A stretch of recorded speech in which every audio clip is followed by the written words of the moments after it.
Eu sou Manuel Carvalho e este é o P24. Acossado com críticas sobre a guerra em Gaza, Netanyahu reage com a promessa de mais guerra em Gaza. I'm glad you came here because I'd like to take the opportunity to puncture the lies and tell the truth. The truth is that Hamas still has thousands of armed terrorists in Gaza. It vows to repeat the savagery of the October 7th massacre and to do so again and again and again. No passado domingo, o primeiro-ministro de Israel, Benjamin Netanyahu, convocou os jornalistas da imprensa estrangeira para denunciar supostas mentiras e também que o pano de fundo que a germina, a guerra em Gaza, vai ser aumentado e reforçado. Netanyahu insurge-se contra o que diz ser a manipulação de imagens de crianças famintas e explica o reforço da sua estratégia de violência com a necessidade de acabar com a guerra em Gaza e fazê-lo depressa. Para que esse cenário se concretize, avisa, é necessário ocupar Gaza por inteiro e exterminar o Hamas. Os palestinianos não querem criar um Estado, querem destruir um Estado, disse. E é um desafio à imaginação ver como pessoas inteligentes no mundo, como diplomatas experientes, líderes políticos e jornalistas, caem nisto, acrescentou Netanyahu. A história dos conflitos militares traz em luz tanto sobre o anúncio como sobre o que pode acontecer a seguir. Uma coisa é controlar posições estratégicas em territórios ocupados, outra coisa é ocupar por inteiro esses territórios. Até porque os escombros da cidade de Gaza, onde supostamente o que resta do Hamas e os reféns à sua guarda se albergam, são o terreno ideal para uma guerra de atrito mortífera e interminável. Basta conhecer a história da Batalha de Stalingrado. Não admira assim que em Israel, e especialmente nas cúpulas das IDF, as Forças de Defesa, haja muitas vozes críticas desta estratégia. Ora, as IDF são um dos mais poderosos símbolos da identidade nacional de Israel. Este passo implica uma nova, perigosa e imprevisível escalada no conflito, da violência e do número de vítimas das guerras, de um e do outro lado. Implica, em primeiro lugar, novos movimentos de uma população que estará cada vez mais na linha da frente do fogo. Implica também fraturas no seio do Estado judaico e entre as suas elites. Implica também, e ainda, uma maior exposição de Israel à crítica internacional. Com vários países europeus, e agora também a Austrália, a anunciarem o reconhecimento do Estado palestiniano já em setembro, Israel caminha para se tornar uma espécie de Estado pária. Restar-lhe-á o obstinado apoio de Donald Trump. Bastará? O que esperar desta aceleração de Netanyahu em direção à zona escura e incerta da ocupação? O que leva um governo que arrasou Gaza, decapitou Hamas e o Hezbollah e impôs o seu poder militar ao grande rival Irão a persistir numa guerra que escandaliza cada vez mais pessoas pelos seus custos humanitários? Questões que vamos analisar com a convidada deste episódio do P24, Joana Ricarte, investigadora no Centro de Estudos Interdisciplinares da Universidade de Coimbra, professora auxiliar convidada da Universidade de Letras desta instituição e coordenadora da licenciatura em Relações Internacionais do Instituto Piaget em Viseu. Joana Ricarte é também autora de um livro de 2023 que analisa o impacto dos longos processos de paz nas identidades de Israel e da Palestina. Este é o P24. O seu dia começa aqui. Viva Joana Ricarte, bem-vinda ao podcast da Manhã do Público. Começando pelo princípio, podemos considerar que a decisão de Netanyahu de ocupar Gaza uma espécie de fuga para a frente?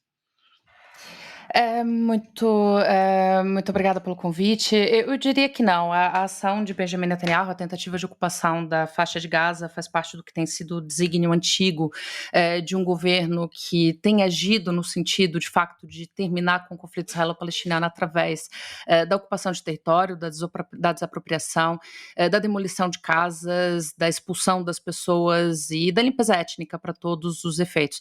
A ação é antiga e é importante sempre historicizar, porque, de facto, muitas vezes pensamos que tudo isso se iniciou no 7 de outubro de 2023 e não é correto. Ainda em 2008, quando a autoridade palestiniana tentava uma via negocial direta, Benjamin Netanyahu concordava sempre com uma ronda negocial e, de seguida, anunciava a demolição de casas, construção de colonatos. Nós assistimos a isso durante todo esse período do século XXI, desde que a autoridade palestiniana passou a ser o interlocutor reconhecido conhecido dos palestinos, criada nos acordos de Oslo, e, portanto, não é uma ação nova, não é uma fuga para frente, me faz parte muito claramente do que é um plano de longo prazo de um governo que já vai no seu 6º mandato. De qualquer forma, portanto, este anúncio surge numa altura em que ele está particularmente a ser particularmente alvo de pressões internas e externas, o que pode denunciar que perante toda essa pressão que ele está a sentir, este salto, portanto, em relação a uma ocupação plena, incluindo, portanto, a cidade de Gaza, pode sugerir, portanto, que isto é uma estratégia que ou ele não a tinha pensado há um mês atrás, ou então ela surge como consequência precisamente desse conjunto de pressões que lhe afetam o governo. Há algumas hipóteses que vêm sendo levantadas, pelo menos 2 são muito frequentes nos mídias. A primeira é de que Benjamin Netanyahu faz isso com o intuito de pressionar o Hamas para conseguir um acordo de cessar-fogo e a devolução dos reféns. Há quem considere que e portanto seria uma espécie de um blefe, há quem considere que é uma intenção efetiva de ocupação e de domínio militar e terrestre e para todos os efeitos do território. Há também uma terceira hipótese que me parece a mais acertada, que isso é uma resposta de Benjamin Netanyahu às ações de países europeus que dizem que vão agora reconhecer o Estado da Palestina. Um reconhecimento que cai no vazio, se não for acompanhado de políticas efetivas que garantam a construção de um Estado que não vai ser construído em decreto, sendo que o seu próprio território está maioritariamente ocupado. E, portanto, há aqui uma ação que a mim me parece dupla. Por um lado, de algum deboche, chacota, de facto, ao direito internacional, ao que são os parceiros que agora começam a agir de uma forma diferenciada, a opinião pública nacional e internacional, e por outro lado também a percepção de que há uma janela de oportunidade ainda aberta e que se pode fechar. A mim me parece que o governo de Benjamin Netanyahu, com os extremistas que apoiam esse governo, percebem que já foram muito longe, que agora da perspectiva moral não há mais volta a dar, e que nesse momento Israel pode manter essa ação e aproveitar para fazer uma ocupação efetiva, e é isso que dizem os líderes dos colonos, que já marcham de mochila nas costas e carrinhos de bebés em direção a Gaza para entrar e construir novos colonatos, e que nesse momento percebem que é agora ou nunca. E eu diria que me parece que é nesse caminho que se vai, a percepção de que no fim das contas todos esses discursos não vão parar Benjamin Netanyahu, porque a ação da comunidade internacional para já não parece que vai alterar na prática, só mesmo no discurso. Portanto, isso, como diz a Joana, ele está muito pouco preocupado com as críticas crescentes por parte de líderes de outras democracias e até está muito pouco, enfim, influenciado pelo reconhecimento crescente de vários países do segundo Estado ou do Estado palestiniano. Mas há, por outro lado, outra questão que eu gostava que a Joana nos explicasse e comentasse, que é a pressão crescente que nasce dentro do Estado de Israel, incluindo junto de altos comandos militares das IDF. Isso não mostra, portanto, que ele está a ficar numa situação cada vez mais isolada, ou pelo menos não corre esse risco com este passo que anunciou? Não, mostra, claramente mostra, e é precisamente por isso que Benjamin Netanyahu precisa continuar a ter objetivos que são impossíveis de definir na prática e impossíveis de alcançar. Toda a ideia da destruição do Hamas, que é um movimento terrorista, fluido, não é uma organização com militantes de carteirinha e, portanto, é muito difícil de se decidir o que não é um membro do Hamas. Hoje mesmo tivemos o assassinato de um jornalista da Al Jazeera, o Anas al-Sharif, que foi, de facto, acusado de ser um membro do alto quadro do Hamas, e isso é uma acusação que Israel faz com alguma frequência e, no entanto, como é óbvio, pese embora seja uma democracia liberal, não apresenta esses indivíduos a tribunal, não coloca um processo que garanta a eles uma assunção de inocência, prova, contraditório, nada disso que nós assistimos nas nossas democracias liberais e, portanto, temos uma política que é de eliminação dos oponentes e que faz parte dessa construção do medo constante, da ameaça constante, da guerra constante, da guerra que não pode acabar nunca. E ao tirar toda a perspectiva de vida, toda a possibilidade de vida, todas as oportunidades de futuro de uma geração inteira de palestinianos que vivem na faixa de Gaza, de crianças que agora estão órfãs, estão amputadas, estão sem futuro, estão com problemas cognitivos por conta da fome, tudo isso só pode gerar, de fato, mais violência e mais ódio e mais ameaça e, portanto, mantém Benjamin Netanyahu no poder, que é um indivíduo que já é muito malquisto na sociedade israelita há muito tempo, mas é considerado um mal necessário. e é assim que ele tem se mantido no poder. Mas na sua resposta, enfim, pode-se depreender de alguma forma, portanto, que as tensões internas que existem em Israel, não apenas, portanto, de vários setores dos políticos, mas também junto de algumas esferas militares, de atuais dirigentes militares, líderes militares e de ex-chefes, inclusivamente do Shin Bet, etc. Isso não é uma ameaça real para o futuro político de Netanyahu e também, de alguma forma, uma condicionante àquilo que pode vir a acontecer no conflito de Gaza? Não, pelo contrário, acho que é, e acho que inclusive a pressão da sociedade civil, essa tem uma relevância muito grande. A sociedade civil israelita sempre foi vibrante e sempre teve vozes anti-ocupação, anti-violência, a favor de dois estados, a favor da coexistência, a favor da reconciliação. Elas são cada vez mais altas e, de facto, houve aqui uma quebra de paradigma importantíssima quando a B'Tselem, uma organização de direitos humanos israelita, produziu um relatório chamado O Nosso Genocídio e optou por utilizar o termo genocídio. Tudo isso tem uma importância gigantesca porque causa uma pressão e traz a população e a opinião pública israelita de volta para uma percepção de que a ameaça, o medo é real, mas a ameaça se calhar não é, e portanto tudo isso pode levar sim a uma situação de alteração política em Israel, esperemos que seja isso que vai acontecer. Também a questão das lideranças do Shin Bet, das pessoas que vieram a dizer, altos funcionários militares, que os objetivos de guerra já estão conseguidos há mais de um ano e que, portanto, tudo isso agora faz parte de uma agenda de poder do primeiro-ministro e da sua coalizão de extrema-direita. Portanto, Benjamin Netanyahu está aqui preso, inclusive porque os membros mais extremistas do seu governo também acham que ele foi pouco além. O plano era um plano de 3 fases, que implicaria a tomada total da faixa de Gaza, e foi reduzido para já a sua primeira fase, que é a ocupação da zona norte da cidade de Gaza, próxima à zona de Deir al-Balah, que para já não fica ocupada. E, portanto, tudo isso para os extremistas da coligação de Netanyahu é poucochinho, e ele está, sim, entre diversos poderes que tem que gerir, desde as críticas das famílias dos reféns, a sociedade civil, os Haredim que não querem servir, os colonos que querem ocupar, a extrema-direita que quer ocupação total, expulsão total das pessoas, e uma esquerda que cada vez mais vai ganhando alguma força em Israel, que é contra tudo isso. Mas Benjamin Netanyahu é conhecido em Israel como o mágico. The Magician, tem conseguido se manter no poder apesar disso tudo, e a mim me parece que essa manutenção da guerra perpétua tem precisamente esse objetivo. Como antecipa o que pode acontecer no terreno? Acredita que Israel pode ocupar e controlar uma cidade que antes da guerra tinha 600 mil habitantes? Ou seja, porque controlar território e criar zonas, portanto, de ocupação é uma coisa. Entrar dentro de uma cidade, mesmo que estando que essa cidade sendo em ruínas, ou aliás, se calhar até por estar em ruínas, que é muito mais suscetível de fomentar uma guerra de atrito, esse risco, que aliás está muito presente em alguns discursos que a gente vai conhecendo da imprensa israelita de líderes militares, esse risco é muito grande e pode, até do ponto de vista do sucesso ou da natureza da operação militar, mudar tudo aquilo que tem acontecido até agora.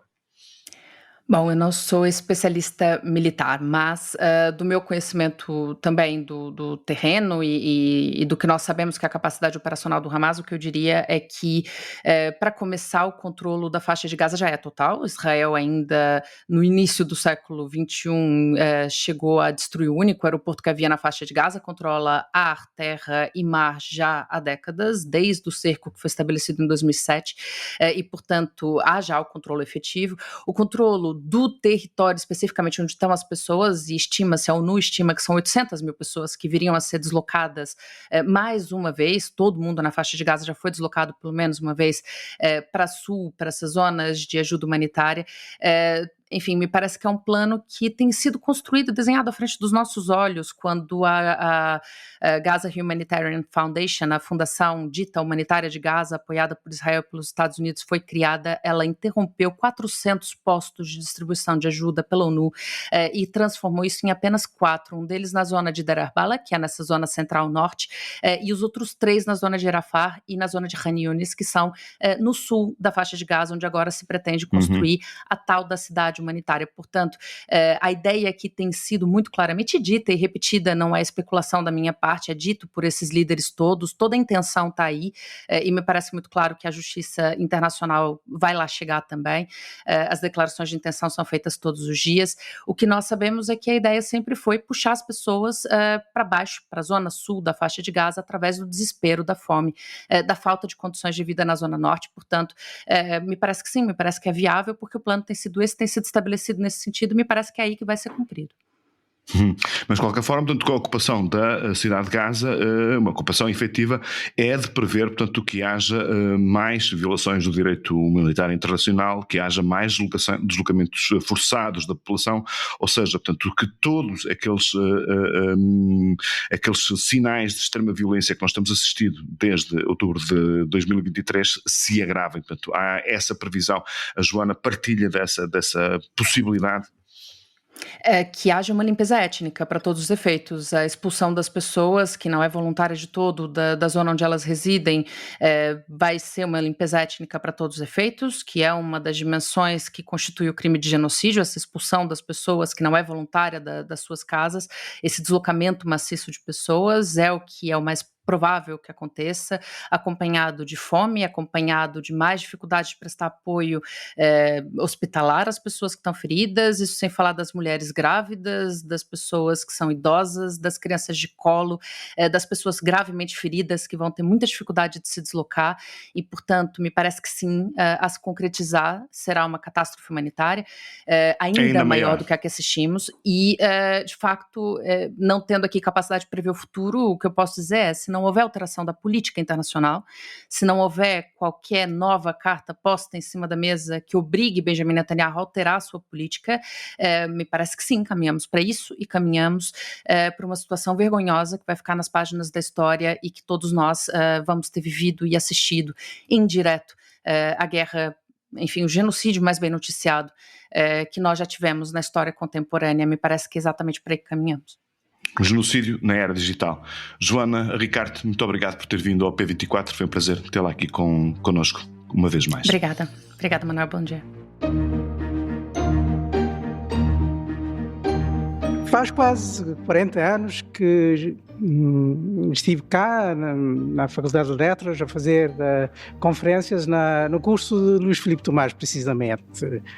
E eram cursos importantes para mim, não só para o ensino de história, mas também para a aprendizagem de português.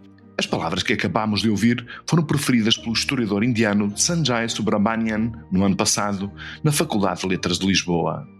É natural que a maioria esmagadora dos portugueses o desconheça. Apesar de ser autor de uma bibliografia obrigatória de Vasco da Gama e de uma obra de referências sobre a nossa história, o Império Asiático Português, entre 1500 e 1700. Podemos conhecer um pouco mais de Sanjay, professor da Universidade da Califórnia, numa imperdível entrevista de Ângelo Barreto Xavier e Jorge Flores, publicada no último Y. Podemos admirar o seu extraordinário saber dos descobrimentos ao mundo global, do Império Otomano à China. E podemos também perceber como esta ideia da interdependência entre o destino dos povos não é de agora. Sem conhecermos um pouco do mundo islâmico e da história dos povos da Ásia Central, diz ele, temos mais dificuldades em perceber a origem e a construção do Império dos Portugueses na Ásia. Uma entrevista que vale mesmo a pena ler de um intelectual ao qual a história de Portugal deve imenso. O P24 regressa amanhã. Tenha um bom dia, de preferência de férias, claro. O P24 é um podcast do Público com música original de Ana Marques Maia. A sonoplastia deste episódio é de Inês Rocha. Para não perder os novos episódios, subscreva este podcast do Público na sua aplicação preferida. Para além deste programa, há mais para descobrir em público.pt/podcasts. O Público fica no ouvido.